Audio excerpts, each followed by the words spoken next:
ya perdí la cuenta, más de 20 años, y realmente tengo el mérito de haber conocido esta sabiduría desde hace ya ese tiempo, y que mi familia haya crecido dentro de esta enseñanza. Es una gran bendición poder estar en este despertar espiritual en lo que todos nosotros estamos, y realmente agradezco infinitamente la invitación. Nosotros estudiamos en el Centro de Kabbalah. El Centro de Kabbalah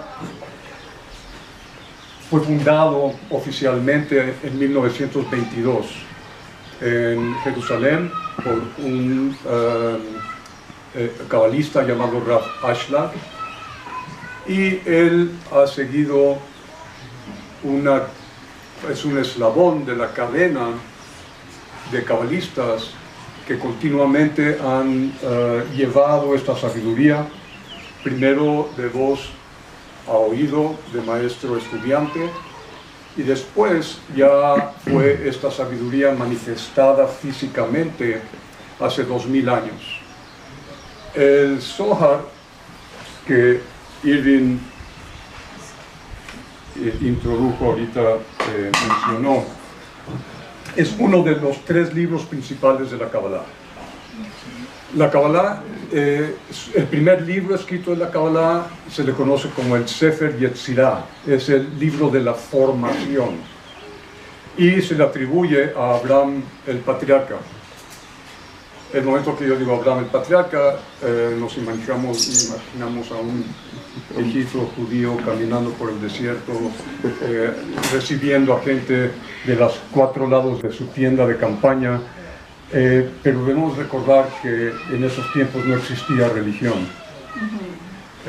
Abraham es el primer monoteísta, la persona que cree en una sola alma. Es lo que quiere decir creer. Monoteísmo realmente es creer en que todos venimos del mismo lugar, que todos somos una sola alma y que nos vamos al mismo lugar de regreso. De ahí venimos y allí vamos. No más que estamos en esta vuelta para merecernos el regresar a la luz. Sé que ustedes son gente ya conocedora de muchas sabidurías, y voy a empezar, sin embargo, con una pequeña introducción.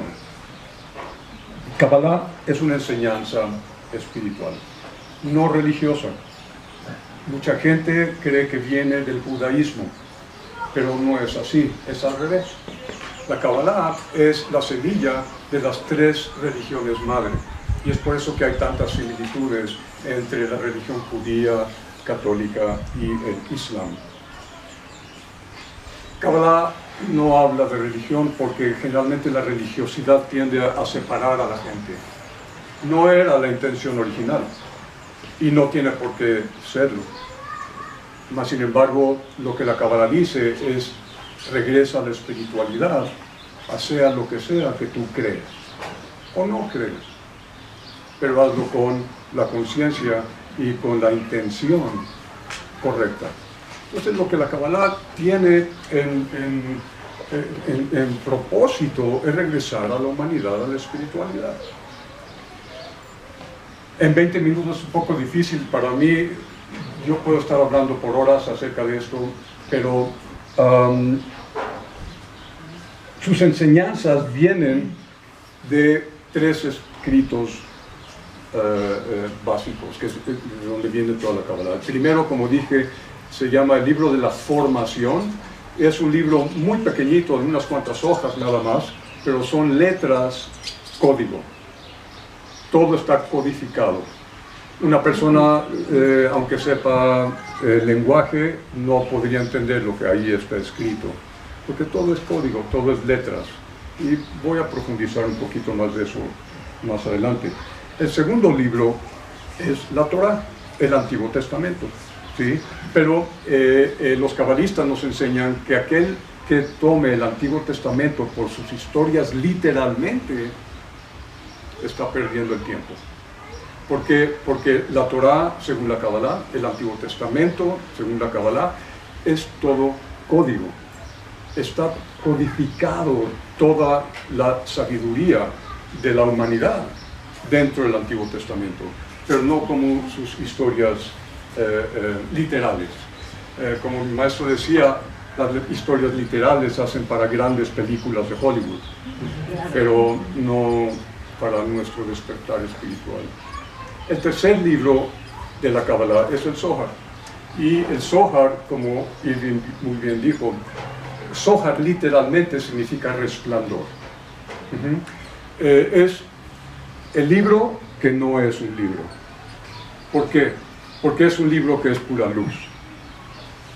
Está escrito en el lenguaje arameo. Entonces mucha gente, como el arameo y el hebreo comparten las mismas letras, mucha gente cree que es hebreo y por eso luego lo relaciona al judaísmo, pero no es así. Es probablemente Kabbalah una de las enseñanzas más malinterpretadas.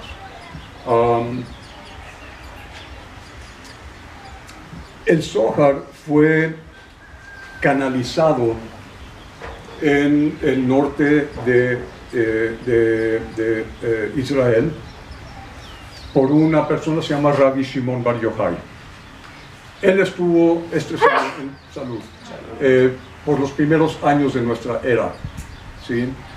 Él estaba huyendo de los romanos porque había un precio sobre su cabeza, porque como muchos otros de esos tiempos seguían enseñando la sabiduría del amor, de la paz, de la autotransformación, y era algo totalmente prohibido en esos tiempos.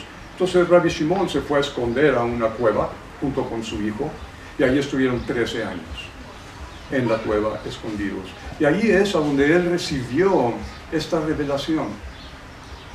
¿Sí? No es algo que él se sentó a decir, bueno, hoy voy a escribir de esto o del otro, sino que él recibió enseñanza por 13 años, y ni siquiera él fue el que lo escribió, sino que después de los 13 años él salió de la cueva y se unió con sus 8 estudiantes más cercanos, y a ellos les enseñó lo que él aprendió esos 13 años. Y uno de ellos tenía el don de ser escriba, y él fue el que lo escribió. Algo muy interesante es porque en arameo. En esos tiempos existía el hebreo y el arameo, pero el hebreo era el lenguaje utilizado por la gente más elevada, más conocedora, más educada, ¿sí? El arameo era usado por el pueblo. ¿A dónde está la mayor vasija para luz? A donde más deseo hay, ¿sí? A donde más deseo hay, en la gente, en el pueblo. Entonces, por eso es que el arameo es el que fue utilizado para el Zohar. Este es un aspecto del arameo. No puedo profundizar mucho más en ello, sin embargo. Algo muy importante es que el Zohar tiene enseñanza en todos los aspectos de nuestra vida: relaciones humanas, química, geografía, ciencias, artes. Menciona en todos los aspectos de la humanidad.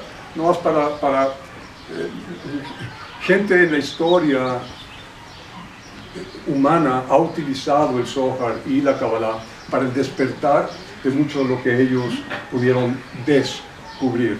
Sí, gente como Leibniz, gente como Shakespeare, como Cervantes, el mismo Cervantes. Newton. De hecho, se dice... Newton, definitivamente Newton. Si ustedes van a Inglaterra y pueden ir a visitar la Universidad de Trinity, que se encuentra en Cambridge, podrían ustedes ver el Zohar personal de Newton. Colón tenía un maestro cabalista, Rabbi Sakuto, a quien se le atribuye uno de las marcas en la luna. Él era un gran astrónomo de ambas tanto de Portugal como de España, y él fue el maestro personal de Cristóbal Colón. Cristóbal Colón no se lanzó a un mundo plano con el peligro de caerse cuando acabe el mundo. Él bien sabía que era un globo terráqueo, era redondo, porque el Zohar lo dice. El Zohar dice, el mundo es como una esfera, a donde puede haber luz de un lado y oscuridad de otro lado, al mismo tiempo. Es día y noche, lo describe de esa manera. Y dice, de hecho, que puede haber una persona parada arriba y otra persona abajo, y ninguna de las dos se va a caer. También habla de, en el cuerpo humano, existen grasas, una grasa positiva y una grasa negativa. Está hablando del colesterol. Infinidad de situaciones así. Nosotros podemos visitar la Capilla Sixtina y podemos ver ahí muchos signos de lo que Miguel Ángel pintó cabalísticos. ¿Por qué? Porque los Medici trajeron esa sabiduría a Florencia y lo hicieron parte de la enseñanza de todos los maestros, tanto en ciencia como en artes y en todo tipo de enseñanza. El Zohar es luz, es la manifestación de la luz, y ha existido siempre. Sin embargo, fue manifestada en el año, por los años 50, 60 de nuestra era, y luego fue guardada, escondida, por 1200 años. ¿Por qué? Porque la humanidad tenía que pasar por la Edad Media, por la Era Oscura, para poder, de la nada, donde hay mayor necesidad, a donde hay mayor carencia, es donde va a haber mayor deseo. Nosotros somos deseos.